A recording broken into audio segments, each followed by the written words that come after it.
Akash, kenapa hari ni Akash cakap tak tengok kamera? Oh, bukan sebab saya kamera shy. Sebab hari ini kita akan belajar mengenai framing dalam interview.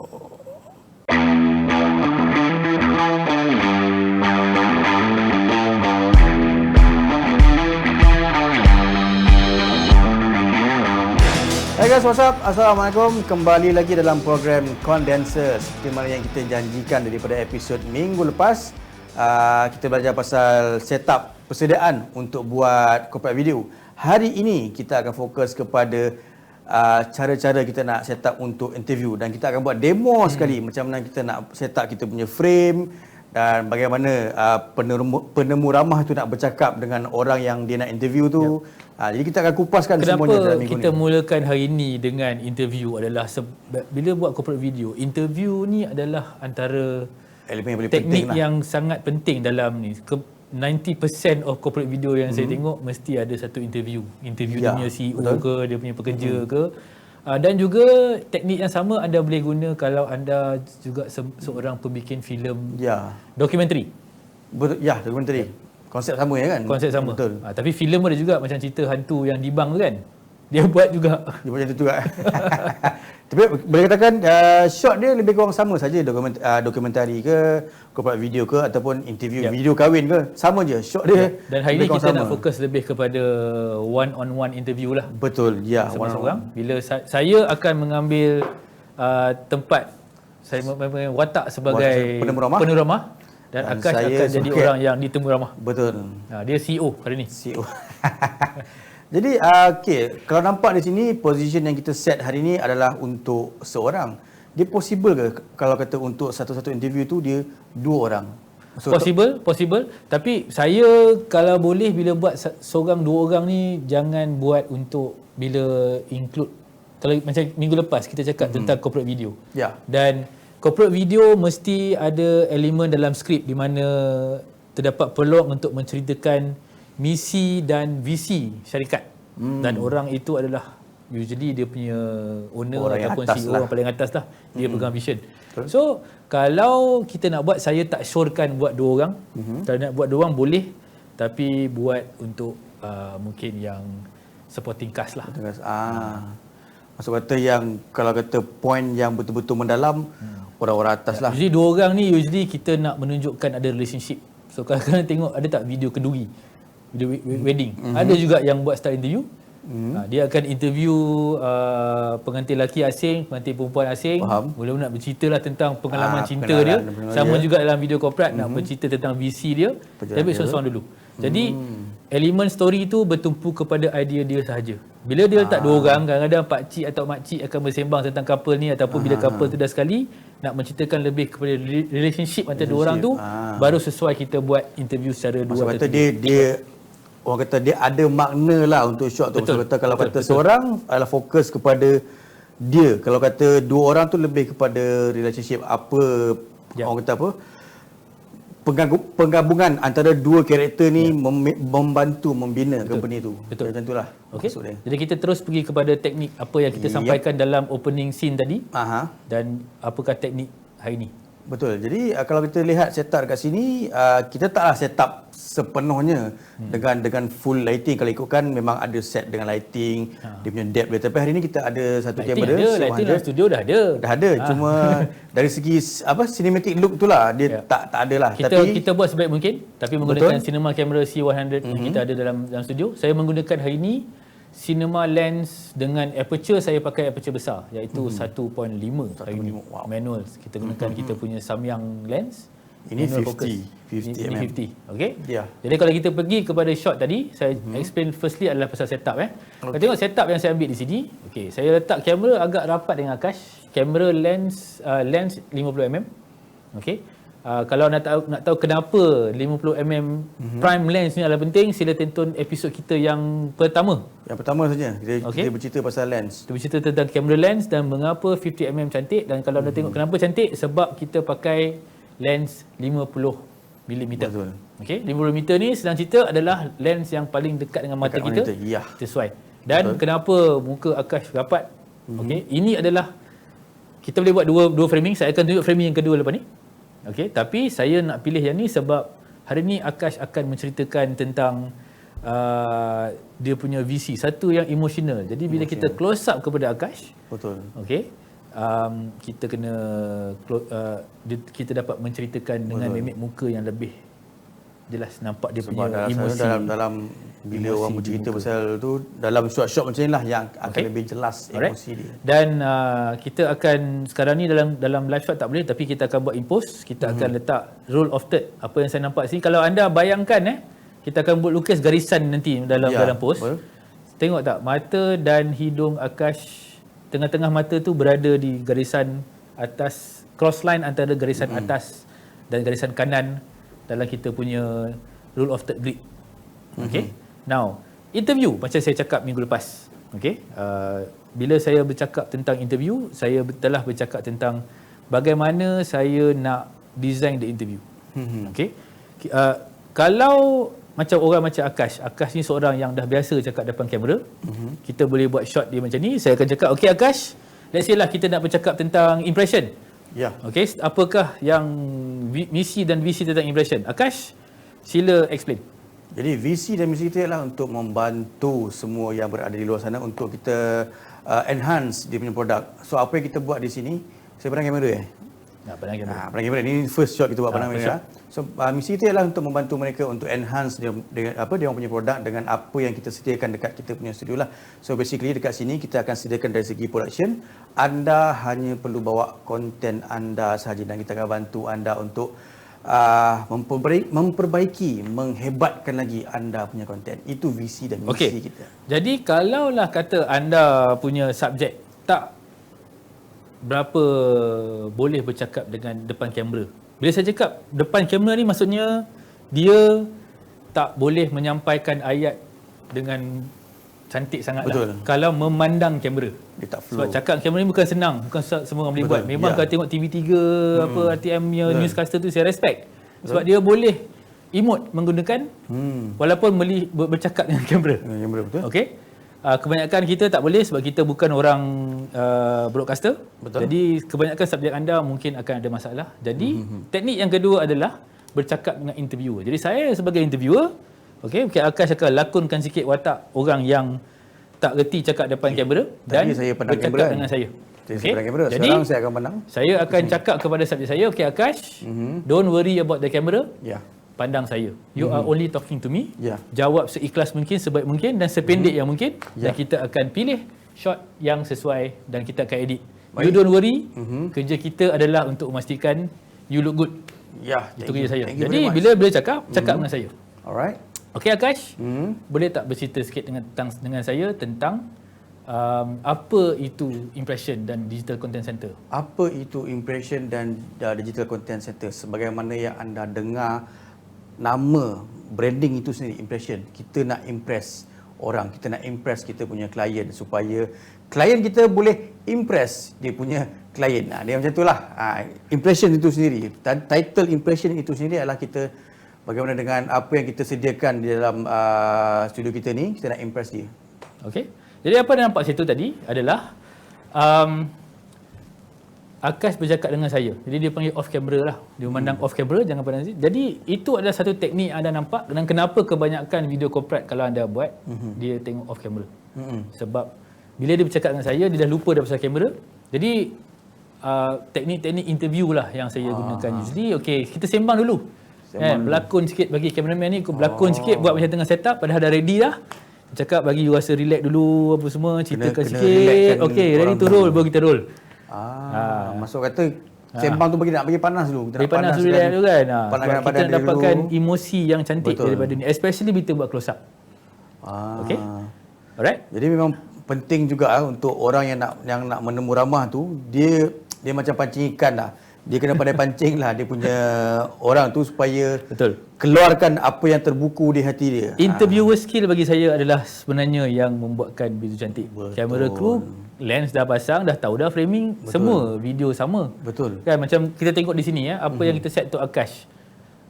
Kalau anda tengok white shot ni kamera saya set sama tinggi dengan mata Akash. Itu je dia punya rule. Lepas tu dekat saya punya kamera ni ada rule of third grid. adjust je lah Akash ikut jadi rule of third. Set focus, set ISO, dah ada. set aperture, settle. Tu ada dah kan. Ni tadi Akash lagi sikit. Tapi kalau saya nak set, saya akan gunakan rule of third, saya akan adjust sikit macam ni. Turun sikit. Nampak tak? Dia punya crosshair yang kanan atas ni betul-betul dekat mata Akash.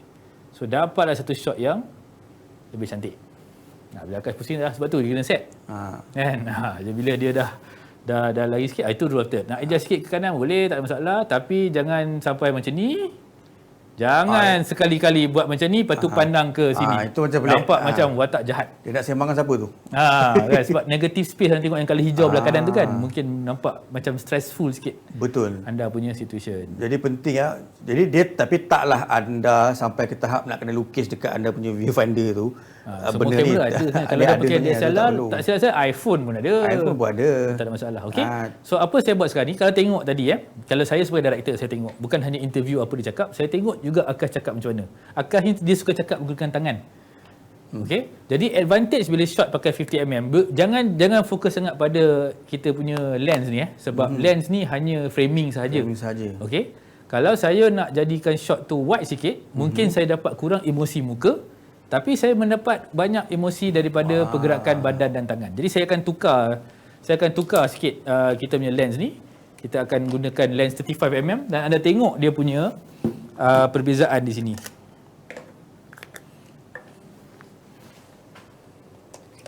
Okey.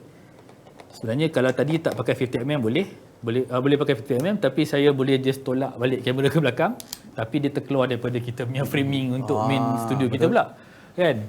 Okey, sekarang dah on. Okey.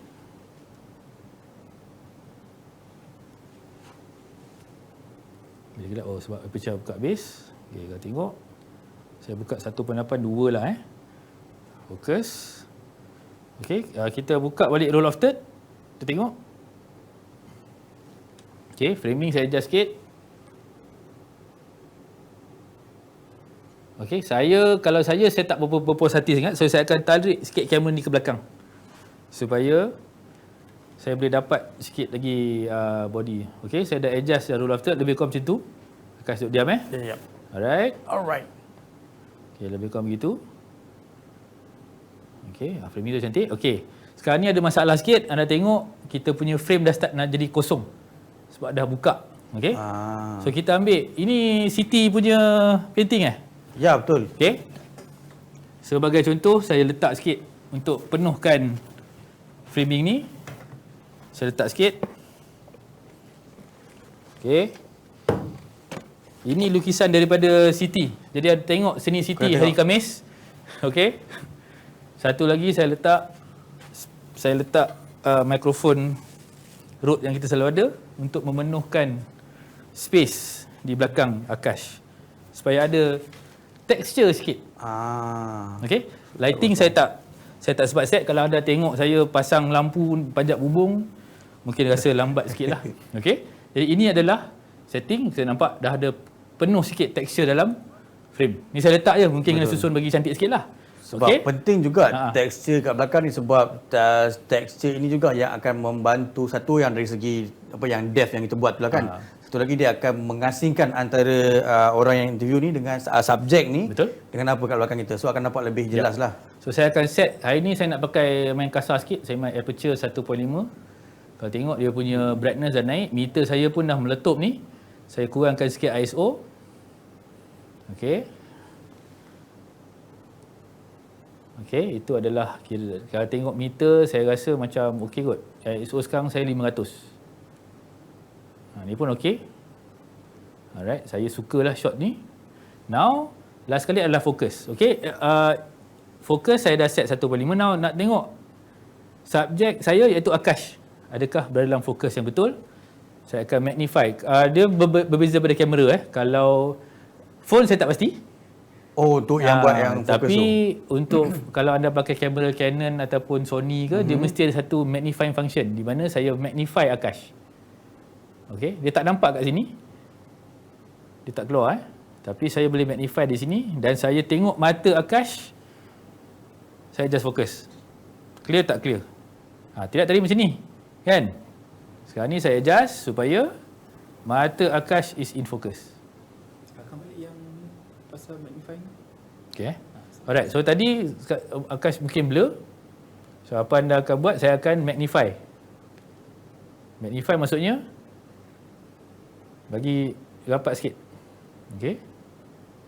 Dia nampak tak? Sekarang saya nampak mata Akash tu. Mata tu yang saya gunakan sebagai reference untuk memastikan yang shot saya fokus. Dan saya keluar balik daripada magnification. Now anda akan dapat shot yang di mana muka Akash tu fokus. Kerana benda ni, fokus ni kena jaga sebelum shoot. And kalau boleh, pastikan anda punya subjek diam sikit. Tengok juga kalau dia ni jenis bergerak-gerak depan belakang especially. Okay, dia suka hayun ke belakang. So Akash hayun, dia boleh cakap hayun belakang. Takut kalau pakai 1.5 fokus, jadi anda mungkin dapat depth of field cantik di belakang. Tapi subjek anda go in and out of focus. Kejap fokus, kejap tak fokus. Jadi kita kena kurangkan. Kita pakailah aperture 2.8 ke 4 ke. 4 ni lebih selamat lah. Kan? Tapi kurang sikit dia punya depth of field kat belakang. Ni sebab saya dah tukar jadi 3.5, 35mm. Jadi belakang dah come in focus dah. Tak cantik tadi macam 50mm macam anda perasan tadi. Tengok tadi belakang blur kan? Ya betul. Ni dah jadi ni sikit. Okay, tapi sekarang kita go back pada interview. Tadi saya tengok muka Akash bercakap banyak guna tangan.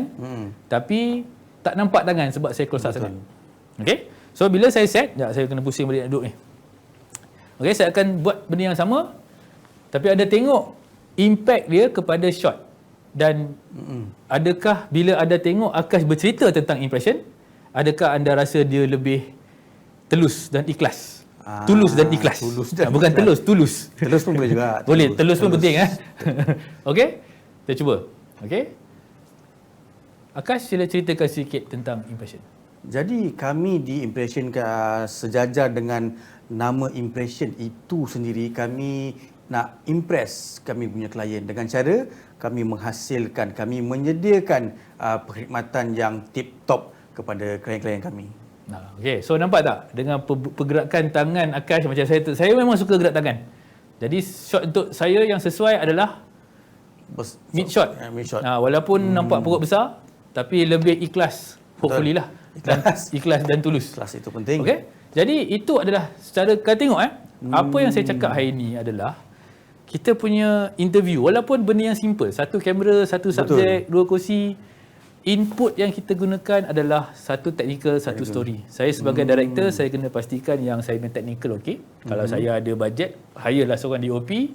Pastikan kerja dia adalah untuk make sure technical semua okey, lighting cantik apa semua, audio okey.